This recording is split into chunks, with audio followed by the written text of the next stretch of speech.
আমি দেখলাম যে অনেক জায়গাতে বন বিভাগ পৌঁছাবার আগেই স্থানীয় ভলান্টিয়াররা পৌঁছে যায়, স্থানীয় স্বেচ্ছাসেবীরা পৌঁছে যায়। এইটা আমাদের জন্য একটা বড় শক্তির জায়গা, যে একদিকে যেরকম কিছু কিছু গোষ্ঠী একটা নিষ্পাপ প্রাণীকে মেরে ফেলে সোশ্যাল মিডিয়ায় পোস্ট দিচ্ছে, অন্যদিকে তেমনি আরো অনেক তরুণদের সংগঠন বা প্রকৃতিপ্রেমী সংগঠন কোন নিষ্ঠুরতার খবর পেলে বা কোনো বন্যপ্রাণী কোথাও ধরা পড়েছে এরকম খবর পেলে সাথে সাথে দৌড়ে গিয়ে বন বিভাগ ওখানে পৌঁছাবার আগে নিজেরাই ওটাকে রক্ষণাবেক্ষণের দায়িত্ব নিচ্ছে। আইন স্পষ্ট করার পাশাপাশি আমাদের যিনি রেজাউল করিম সাহেব যে প্রবন্ধটা করলেন বা যে সাইটগুলো দেখালেন, ওনার একটা দাবি ছিল যে ডলফিনের বিরুদ্ধে যে নৃশংসতাটাকে হয় এটাকে কগনাইজেবল এবং নন বেইলেবল করা।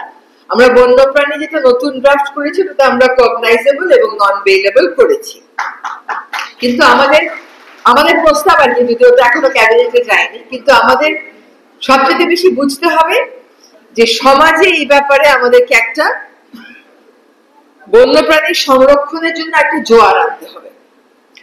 আমি বন বিভাগকে অনুরোধ করেছি এবং বন্যপ্রাণী আইনেও এটা অন্তর্ভুক্ত করেছি যে আমাদের একটা নেটওয়ার্ক অফ ভলান্টিয়ার্স লাগবে।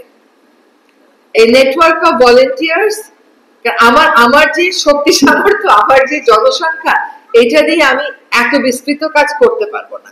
আমার জনসংখ্যা খুব তাড়াতাড়ি আমার লোকবল খুব তাড়াতাড়ি বেড়ে যাবে তা না, কিন্তু 18 কোটি মানুষের দেশে লোকবলের অভিযোগ আমি করব না।